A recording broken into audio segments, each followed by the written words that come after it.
You are Locked On Rays, your daily Tampa Bay Rays podcast. Part of the Locked On Podcast Network, your team every day. Welcome in to another episode of the Locked On Rays podcast. My name is Ulises Sambrano, and on behalf of Kevin Weiss, we are the hosts of the Locked On Rays podcast. Thank you for making us your first listen every day. Be sure to make yourself acquainted with us by subscribing to the YouTube channel. We have fun there on YouTube. And any other audio platform. We're in every single one. You try it, we'll be there. That's us. And we are very happy when we see that number climb up. So be part of that. Be part of that person who gives us a little bit of a smile every day. How about that? I mean, Yandy has a smile right there in that picture. So, as you can tell, it's late night Friday. It's no Kevin Weiss, although he will make an appearance, cheekily enough, as he likes to do. But first, before we get to him, let's talk about the young guys. How about that? A lot has happened. Hope you guys have enjoyed our conversations with Rays bullpen guy, Hunter Biggie, possible future high leverage guy. Awesome personality. Learned a lot. Hope you did too. Evan Klosky, of course. People love the Klosky episodes. We do too. But a lot has gone down since we've actually had a conversation with you guys. So let's talk about the young guys. So a lot of moving parts. Let's start with Logan Driscoll getting called up, friend of the pod. He gets called up, and you're thinking, what? 3 catchers? How are they going to pull that off? Well, they're not. Alex Jackson was DFA'd. We've talked endlessly about his lack of offensive production. In fact, it's pretty near the bottom for any category that you would want to see your catcher. He's leading in every category, basically, in Rays franchise history as one of the worst offensive producers. And that's not subjective. That's a fact. There are numbers out there that say that. Sounds negative. It sounds however you'd like to take it, but that's what it is. And it's not great. If you look at the numbers, 34% K rate, a 122 average, an OPS of 439, negative 0.2 WAR. So basically replacement level, and a 28 WRC plus. I don't think I've seen a WRC plus that low for somebody who had as many at-bats as Alex Jackson had. I think they gave him as much time as they possibly could. His power to stay up was, whatever happened with Pinto, which I really hope Topkin's going to, write about that in not a couple years, like in 10 years. I need Mark Topkin to write about what happened in like 10 years. That'd be great. I'll buy that bookmark. And whatever was happening with Tosh. I mean, he had a fantastic month of July, pitcher of the month. Even before then, he was pitching really well after that blow up in Baltimore. And then it went away. And as it went away, then you had no more merit to say, hey, he needs to stay because of X, Y, or Z. There was no X, Y, or Z anymore. There was never really a lot of X, Y, and Z's. There was probably like a Z, maybe a Y and a half. Regardless, Logan Driscoll comes up, friend of the pod. The bar is low. I just named all those numbers. So anything Logan Driscoll can do above that, we will see a difference. And he's also regarded as a good defensive catcher. So this is basically a September training, a fall training for the Rays. And good. This season has not played out as we all thought it would. It's gone worse for many reasons. Underperformance by your key players, injuries, which happens to everybody. Could we say bad roster construction? I think we can. And just bad luck too. So that's, yeah. I don't think you can look at this season and say, yeah, that worked out. I guess the bullpen worked out. But other than that, it didn't really work out in the beginning, by the way. I mean, Phil Maton, I know it seems like 3-5 years ago, but Phil Maton was a part of this. And he's no longer a part of the bullpen, and the bullpen got better. Regardless, I know the bar is set low. I think we're going to see him be a good barometer of what we have in AAA. I mean, Logan. Let's hope he can surprise. Maybe not even surprise, but just be solid. I think that's more special than, oh, look at this guy hitting 300. Like, obviously we would love that, but just be a good catcher. Just be a guy that when you're at the box, not all of us are going, yeah, blank. You know, just okay, hey, something nice can happen here. That's all that you'd like from your catcher, is something nice could happen. Doesn't happen all the time, but something nice could happen. You didn't have that with Alex Jackson. And that showed. So Logan Driscoll comes up. Hopefully he gets a lot of playing time in September. I think this is when you get some playing time, when you're a guy like Logan, and we're going to talk about other guys as well. But first, we got to tell you something that Kevin wants to say. So, Kevin, why don't you take it away? Ibata is a free app that lets you earn cash back every time you shop. Earn on hundreds of items, from groceries to beauty supplies, even toys. So you can make sure you're beating inflation no matter what you are purchasing. The average Ibata user earns $256 per year. That could cover the cost of an entire shopping trip, that flight you've been eyeing, or the fancy dinner you've been craving.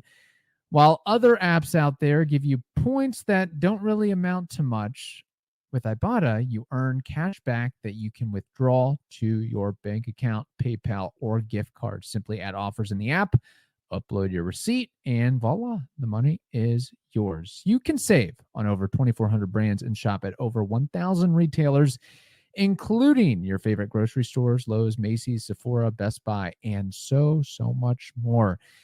It's about time you join the over 50 million users who use Ibata to earn cash back every time they shop. And right now, Ibata is offering our listeners $5 just for trying Ibata by using the code LOCKEDONMLB when you register. Just go to the App Store or Google Play and download the free Ibata app to start earning cash back, and use code LOCKEDONMLB. That's IBOTTA in the Google Play or App Store, and use code LOCKEDONMLB. Well, thank you, Kevin. We appreciate that. Let's talk about other guys. How about Jonathan Aranda, who comes up once more? He has had Around 60 at bats. He has a 66 OPS plus, 1 home run around the Mendoza line, sub 600 OPS. It hasn't been good for Jonathan. Again, he's been hurt as well. Let's not forget to say that. I still believe Jonathan Aranda can hit and can hit well in the major leagues. I believe that. I don't believe he will do that with the Rays anymore. I think the best case scenario that could happen is they line up a trade for Yandy. And in that way, he could see opening day by being that lefty first base option guy. The problem with that theory is, well, what about Brandon Lowe, who's being seen sometime at first base? So then you start to say, okay, well, maybe he could be a second base option, a platoon with Curtis Mead being the right-handed guy and Jonathan Aranda taking the left side portion. You could do that. But then you're thinking, okay, well, where does Caballero play? Caballero could play shortstop. Is Taylor Walls a part of the 2025 team? You know who's taking third base, baby. That's Junior. That's Junior, hopefully for the next decade. And by the way, I don't care if at the 8th year he starts to decline. If he's a fan favorite, can you just let the contract run? Can you just let it run? I mean, whatever. I'm not going to get into that because it's not the episode to do so. If Jonathan Aranda goes off in September, there are 2 options to see this. Number 1, boom, he gets value, and now we can sell him. Now we upped his trade value, and maybe we can recoup some of the value that he has lost in the last couple of years. You could also say if he doesn't light it up, well, then you have no way of getting some valuable trade unless you raise the hell out of it. And by raise is, you fleece someone. But if he hits enough, they can sell off that. And there hasn't been a time when Jonathan Aranda has been given a long leash. Alex Jackson, not to go back on Alex Jackson, but it just digs in, man. Alex Jackson has had more of an opportunity than Curtis Mead and Jonathan Aranda. Now you can say, hey, well, that's just part of the gig. They're catchers. They're bound to have that. And you know what? Valid point. Person who's watching this or listening to this. And if you're doing so, why don't you hit that like button right now? Hit that like button. It's free. It helps people find the channel.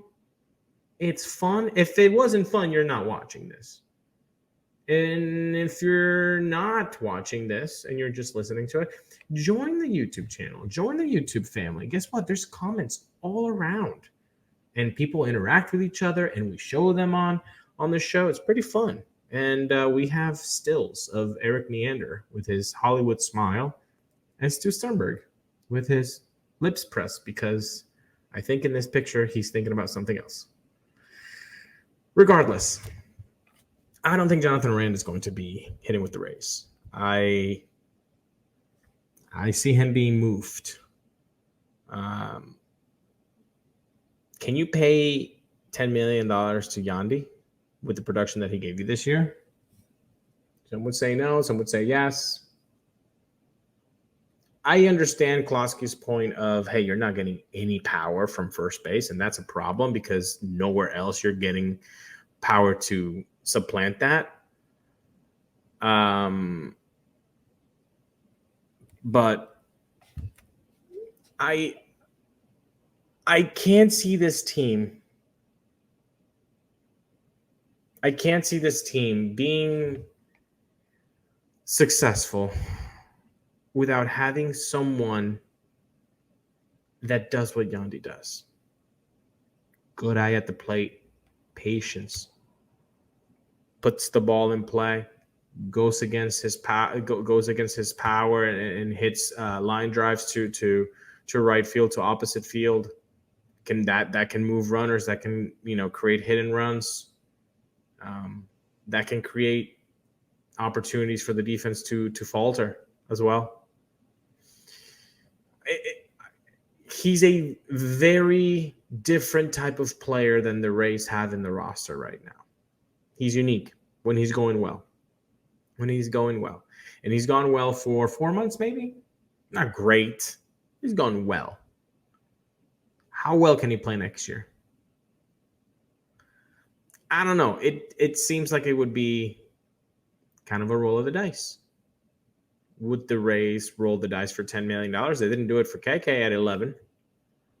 They didn't do it. They didn't do it for Charlie Morton at 15. They said, nah, fam. We're not going to take you at all. And then that was the problem with 2021, putting Shane Bosch, Shane McClanahan, and Drew Rasmussen in places where they didn't know what to do. Another person that has been made his MLB debut on Thursday. Pretty exciting as well. Because when you get called up, man, it must be like, I mean, we talked with Hunter Biggie about it. He doesn't even remember most of what was going on in his head. It's pretty rad. It's a pretty cool experience. But before I get to talk to you about that, let's talk about PrizePicks, which is America's #1 daily fantasy sports app with over 5 million active members. I know Kevin's household is divided, all right? Eagles fan, Colts fan, a little bit of Bucks love. What are they going to do? Well, I don't know how they're going to be watching these games, but what I know is that they're going to be using PrizePicks. And they have players and stat types that you can just have so much fun in. And in fact, look at this. I got this right here for you. 1 Caleb Williams passing yard gets you 1 win on PrizePicks every week in September. Only 1 yard gets an automatic win every football weekend in September. 4 weeks of free W's. Do not miss this deal on PrizePicks, people. That's fantastic. So today, download the PrizePick app and use code LOCKEDONMLB. And you get $50 instantly when you play $5. That's code LOCKEDONMLB on PrizePicks to get $50 instantly when you play only $5. That's the one with Abraham Lincoln on it, for those folks that don't remember that. You don't even need to win to receive the $50 bonus, by the way. It's guaranteed. And more things should be guaranteed in life. PrizePicks, run your game. Well, moving on to that fella that made his MLB debut on Thursday. Guess what? Mason Montgomery, good for you. Tossed a scoreless inning in the Rays 4-3 loss to the Twins. The lefty got his first strikeout to get out of the inning. Issued 1 walk. Out of his 13 pitches, 8 were for strikes. 98 miles an hour was his fastest pitch. Pretty cool.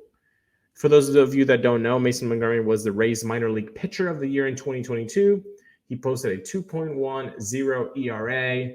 He whiffed 171 hitters over 124 innings, split between high A and double A Montgomery. I mean, that's pretty nasty stuff. Not a lot of success in double A last year with a 7+ ERA and allowed 19 home runs through his first 21 appearances this season in AAA. So that's not good. But he has been moved to the bullpen. And since making that move mid-August, tossed 9 2/3 scoreless frames, K'd 20 guys. And That's pretty good. And that's what you want from the bullpen, right? Whiffs and whiffs and whiffs. And he can do that. And I mean, when you talk about 2025 people and you look at the talent on the mound, not only with the bullpen now that has been nasty with Uceta, Manuel Rodriguez. I mean, you've got Pete Fairbanks coming back hopefully next year. You got so many people. You got Mason Montgomery could even be here. Biggie could be there. It's take that and then look at the offense. It's not rocket science to look at this roster and say, get a couple bats. You get a couple bats, and this team moves and moves really well. I understand Caminero, mainstay. If they pick up Brendan Lowe, if they pick up Yandy, okay, that's turning into something. Josh Lowe, can he be the 2023 Josh Lowe? Is he somewhere in the middle of 2024 and 2023? If he's somewhere in the middle, he's not the player that we thought he was going to be, but he's a solid starter. Even if he falls in the middle of that. 730, 740, 750 OPS guy. We'll take that. That's a starter. But then who else? I know there's a lot of Christopher Morel love because it comes with Isaac. I am not going to poo-poo it, but I'm not going to cheerlead for it. I hope he turns out to be great, but it just has a lot of home runs maybe and a lot of strikeouts. And we have enough of that. Actually, we don't have enough home runs. And if you're talking Christopher Morel being a guy that hits 25 home runs, that's awesome. But it's not enough in the lineup. And what is he doing defensively? And is he going to be playing second base? And we go back to the argument with Jonathan Aranda and Curtis Mead. Or is he going to be put out in the outfield? There's a lot of questions that we're going to have to dig deep and dive into. I know we've talked off camera with Klosky, and we have a lot of good plans on trade possibility episodes, on roster construction possibilities, who can they get, who they should get. But like he said last time, if you're always second to those big bats, Freeman, Judge, although I don't think Judge, we were second in Judge at all. We were probably like 10th. You don't get a silver medal. You just lose. You just lost on that guy. They have to say yes, and they have to want to come to the Trop. And that's maybe one of the issues here. But if you get a couple of bats and then you look at that freaking bullpen, almost slipped there, and you look at that freaking starting rotation, it's nasty, people. It's nasty. 2025 could be really good, but you have to target offense. You have to. There's no, well, we think this guy is going to be, unlocking some potential here. No, you're not going to do anything like that. You're just not. You need a proven guy who's going to hit. And I know people are like, nothing's proven in baseball, and you're right. But you know what I mean by proven. I don't mean Christopher Morel is not proven. Isaac Paredes in 2022 was not proven. Did he turn out to be good? Of course he did. He's an all-star, for God's sakes. Randy Rosarena wasn't proven to be good. Did he turn out to be a good player? Of course he was. In fact, he became a Rays legend. And I think that in the new stadium, and maybe this should be an episode of itself, is should Randy get a statue? I think you know where I land on that. I mean, just 2020 by itself should merit a statue. I mean, I'm a guy that also wants Dan Johnson to get a statue as well. So I want statues for guys that made their mark. I want maybe not a statue, but how about a bust for Mike Brasso? I think that's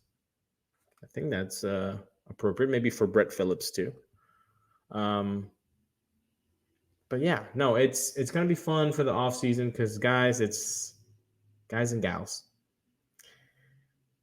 September is just going to be a fall training, and that's okay. That's what happens. That's what happens when underperforming, injuries, and all the other stuff happen off the field, and we don't have to get into it, but we all know what happened off the field since last year. Not anything I can say right now to up the spirits, except, hey, there's still baseball to be watched. Let's have some fun while watching it. Let's hope that the guys like Montgomery, Driscoll, and Aranda make it fun for us to watch baseball. Because if not, then winter's going to be fun. The hot stuff's going to be fun. Just theorizing of what could be. So again, thank you so much for always being there, making us your first listen every day. That means a lot to me and Kevin. Make sure to hit that like and that subscribe button if you haven't. We hope you enjoyed it. We hope that you stay safe during the weekend, and we will talk to you on Monday.